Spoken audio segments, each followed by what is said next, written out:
ప్రస్తుతం మనతో పాటు మాజీ ఎమ్మెల్యే రఘునందన్ రావు గారు ఉన్నారు. సార్, ఫస్ట్ ఆఫ్ ఆల్ నమస్తే. అంటే ఎంపీ ఎలక్షన్స్ వస్తున్నాయి, అసలు ఎక్కడి నుంచి పోటీ చేస్తున్నారు, ఒకవేళ అది ఎక్కడి నుంచి పోటీ చేస్తున్నారు? గత పార్లమెంట్ ఎన్నికల్లో భారతీయ జనతా పార్టీ నాకు మెదక్ పార్లమెంట్ నుంచి పోటీ చేసేటువంటి అవకాశాన్ని ఇచ్చింది. ఈసారి కూడా మళ్ళీ మెదక్ పార్లమెంట్ నుంచి అవకాశం ఇస్తున్నటువంటి ఆశతో ఉన్నాను. పార్టీ పోటీ చేయమని ఆదేశిస్తే ఖచ్చితంగా మెదక్ పార్లమెంట్ నుంచి పోటీ చేస్తాను, గెలుస్తాననేటువంటి సంపూర్ణమైనటువంటి విశ్వాసం కూడా నాకుంది. అంటే లాస్ట్ టైం మీరు ఓడిపోవడానికి కరప్షన్ ఎక్కువగా జరిగింది, ఓటుకి నోటు అని చెప్పారు. సో ఈసారి అలాంటి జాగ్రత్తలు ఎలాంటి జాగ్రత్తలు తీసుకోబోతున్నారు? పార్లమెంట్ ఎన్నికల్లో పోయినసారి 17 స్థానాలలో 4 గెలిస్తే మిగతా 4 స్థానాలలో మాకు 2 లక్షల పైచీలకు ఓట్లు వచ్చినాయి. దాంట్లో మెదక్ పార్లమెంట్ ఒకటిది. చివరి రోజు పోయి నామినేషన్ వేసినా మా మెదక్ ప్రజలను ఆశీర్వదించాలనేటువంటి ప్రయత్నం జరిగింది.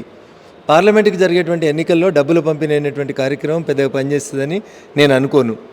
ఇప్పుడు ప్రజల ముందు 2 అంశాలు ఉన్నాయి. ఒకటి, మోడీ గారి పాలనను సమర్థిస్తూ ఓటు వేయడమా, మోడీ గారిని వ్యతిరేకిస్తూ ఓటు వేయడం అనేది 2 అంశాలు ప్రజల ముందుకు వస్తూ ఉన్నాయి. ఈ దేశంలో ఎందుకు ప్రపంచంలోనే ఏ సర్వే సంస్థ, ఏ న్యూస్ ఏజెన్సీ ఎక్కడ ఏ సర్వే చేసినా నరేంద్ర మోడీ గారి ఫాలోయింగ్ గత 10 సంవత్సరాల ప్రధానమంత్రి తర్వాత కూడా దినదినం ప్రవర్తమానమై పెరిగింది తప్ప ఎక్కడ తగ్గలేదు.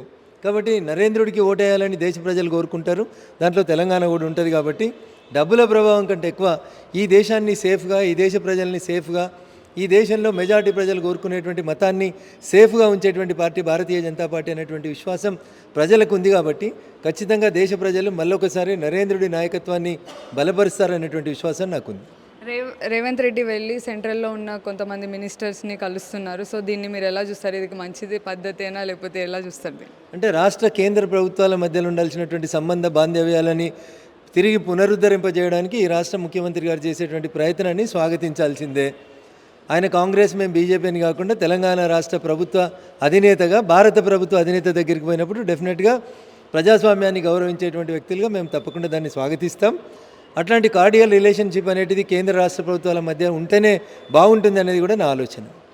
ఇంకొకటి, అయోధ్య ఓపెనింగ్ అనేది కేవలం ఎలక్షన్స్కి ముందు ఒక వెపన్ లాగా వాడుతున్నారు అని చెప్తున్నారు ప్రతిపక్షాలు. సో దీనిపైన మీరేమన్నారు? సో అన్నం తినేటోడు ఎవడు కూడా ఇట్లాంటి మాటలు మాట్లాడొద్దు అనేది నేను చెప్పదలుచుకున్నాను. ఎందుకంటే గుడి నిర్మాణం ప్రారంభమైంది, పూర్తయిన తర్వాత ఓపెనింగ్ చేస్తారు, మధ్యలో ఓపెనింగ్ చేయరు కదా. ఎన్నికల టైం కంటే కొద్ది రోజుల ముందు వస్తూ ఉంది. అది బీజేపీ కడుతుందా, భారత ప్రభుత్వం కడుతుందా, నరేంద్ర మోడీ గారు డబ్బులు ఇచ్చిరా? ఈ దేశంలో ఉన్నటువంటి మెజారిటీ ప్రజలు కొంతమంది మైనారిటీ పెద్దలు కూడా అక్కడ రామ మందిర నిర్మాణం జరగాలని కోరుకున్నారు. మీరు 10 రూపాయలు ఇవ్వచ్చు, నేను 100 రూపాయలు ఇవ్వచ్చు, ఇంకొక 1,00,000 రూపాయలు ఇవ్వచ్చు. ప్రజలు ఇచ్చినటువంటి డబ్బుతో ఆ మతాన్ని నమ్ముతున్నటువంటి ప్రజలు మా మతానికి సంబంధించిన ఒక గుడి ఉండాలని వాళ్ళ సొంత డబ్బులు ఇచ్చి కట్టుకుంటున్నారు. ఇది భారత ప్రభుత్వం ప్రారంభిస్తలేదు. సోనియా గాంధీ గారు కూడా ఇన్విటేషన్ పంపించింది రామ జన్మభూమి ట్రస్ట్. జంజం వేసుకొని అప్పుడప్పుడు గుళ్ళకు పోయే పెద్ద మనుషులకు కూడా, బాబు మీరు హిందువులు అని చెప్పారు కదా, రాని గుడి ప్రారంభిస్తున్నామని ఉత్తరం పంపించినాం. ఇంకా వేరే పార్టీలకు కూడా పంపించినాం, వేరే మతాలలో కూడా రమ్మని పిలుస్తూ ఉన్నాం. Don't take it as a government programme. That is not government programme, అది ప్రజల కార్యక్రమం. ఈ దేశంలో ఉండే ప్రజలు మెజారిటీ హిందువులు ఇష్టపడేటువంటి ఒక దేవుడు, ప్రపంచవ్యాప్తంగా అట్లాంటి ఒక గొప్ప రామరాజ్య స్థాపన జరగాలని, అది ఇండోనేషియానా, బాలియా, శ్రీలంకనా, ఇంకొక దేశమా, చాలా దేశాలు కూడా రాముడు గొప్ప దేవుడు అని చెప్తాడు, రాముడు మంచి రాజు అని చెప్తారు. అంతెందుకు కాంగ్రెస్ పార్టీని పుట్టించిండు అని చెప్పుకునేటువంటి గాంధీ తాత సమాధి మీద కూడా హే రామ్ అనే రాసింది. ఆ రాముని రాజ్యం కావాలని మేము కోరుకుంటున్నాం, మిమ్మల్ని కూడా రమ్మని చెప్తా ఉన్నాం. కొంతమంది పేరుకు పెద్ద పెద్ద బొట్లు పెట్టుకుంటారు, కానీ మేము హిందువులమని చెప్పుకొని నటిస్తుంటారు టీవీల ముందుకు వచ్చి. మళ్ళీ రేపు ఓపెనింగ్ రానంటే మేము రాము అంటున్నారు. చెప్పాలి రేపు ప్రజలకు సమాధానం. అలాగే అటు బీఆర్ఎస్ వాళ్ళేమో ఈసారి లోక్సభ ఎన్నికల్లో మేము ఖచ్చితంగా సీట్లు గెలుస్తాము అని చెప్తున్నారు. సో అసలు మీరు ఎన్ని గెలవబోతున్నారు, వాళ్ళు ఎన్ని గెలుస్తారు అనుకుంటున్నారు? మేము ఉన్న అన్ని సీట్లు గెలవాలనేది మా ప్రయత్నం, 17కు 17 గెలవాలనేది మా ప్రయత్నం. మెజారిటీ సీట్లు మేము గెలుస్తాం, డబుల్ డిజిట్ సీట్లు మేము గెలుస్తాం. ఇంతవరకు నేను మీకు గ్యారంటీగా చెప్పగలుగుతాను. బీఆర్ఎస్ ఎన్ని గెలుస్తుంది, అసలు బీఆర్ఎస్కి ఎందుకు ఓటేయాలి? టీఆర్ఎస్ నుంచి పేరును బీఆర్ఎస్గా మార్చుకున్న రోజే తెలంగాణ ప్రజలతో చంద్రశేఖరరావు గారికి పేగుబంధం తెగిపోయింది. ఇప్పుడు ఆయనకి ఏం సంబంధం లేదు. ఆయన ఇప్పుడు భారత రాష్ట్ర సమితి నాయకుడు. కాబట్టి తెలంగాణ ప్రజలు ఆయనకి ఎందుకు ఓటేయాలి? ఒకవేళ పొరపాటున 1, 2, 3 గెలిచింది అనుకోరు బీఆర్ఎస్, ఏడికి పోవాలి గెలిచిన ఎంపీలు? గల్లీలో పోతే రేవంత్ రెడ్డి గారి దగ్గరికి, కాంగ్రెస్ ప్రభుత్వం దగ్గరికి, ప్రజాభవన్కి పోవాలి. వాళ్ళు ఎందుకు చేస్తారు వీళ్ళకి పనులు? నువ్వు నేర్పిన విద్యయే కదా నీరజాక్ష. నిన్నటిదాకా మేము ప్రతిపక్ష ఎమ్మెల్యేలు ఉంటే మాతో మాట్లాడలేదు కదా ముఖ్యమంత్రులు, మంత్రులు. మరి రేపు ఎట్లయితుంది మీకు? పొరపాటున ఢిల్లీకి పోయిర్రు అనుకో ఎవరు కలుస్తారు మిమ్మల్ని?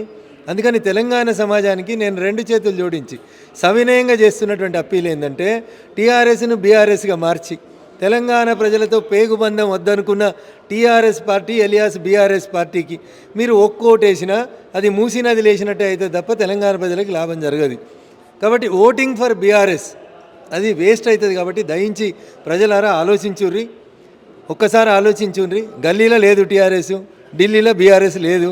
కాబట్టి టీఆర్ఎస్కి వేసినా బీఆర్ఎస్కి వేసినా అది మీకేం చెయ్యదు. కాబట్టి ఈ ఎన్నికలకి భారతీయ జనతా పార్టీని ఆశీర్వదించమని తెలంగాణ సమాజానికి నేను సవినయంగా అప్పీల్ చేస్తాను. Sir final question, YS Sharmila Congress పార్టీలో చేరడాన్ని మీరు ఎలా చూస్తున్నారు? భారత ప్రజాస్వామ్యం మీరు ఏ పార్టీలో చేరినా, మీరు ఎవరికి ఓటేయమని అడిగినా, ఫ్రీడమ్ ఆఫ్ స్పీచ్ ఆర్టికల్ 19 మీ ఇష్టం ఉన్నట్టు మీరు మాట్లాడేటువంటి స్వేచ్ఛనిచ్చింది. షర్మిల గారు కాంగ్రెస్లో ఉన్నా, షర్మిల గారు ఇంకొక దగ్గరికి పోయినా మాకు ఎట్లాంటి అభ్యంతరం లేదు. అది వారి వ్యక్తిగతమైనటువంటి నిర్ణయం.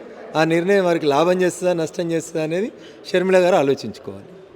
Thank you. మొత్తానికైతే 17 సీట్స్ అనేది మేము గెలుస్తాము, బీఆర్ఎస్కి ఓటేస్తే మాత్రం అది నీళ్ళలో వేసినట్టే. తెలంగాణ ప్రజలందరూ కూడా ఖచ్చితంగా బీఆర్ఎస్కి ఓటేస్తే అది చల్లదు అని చెప్తున్నారు.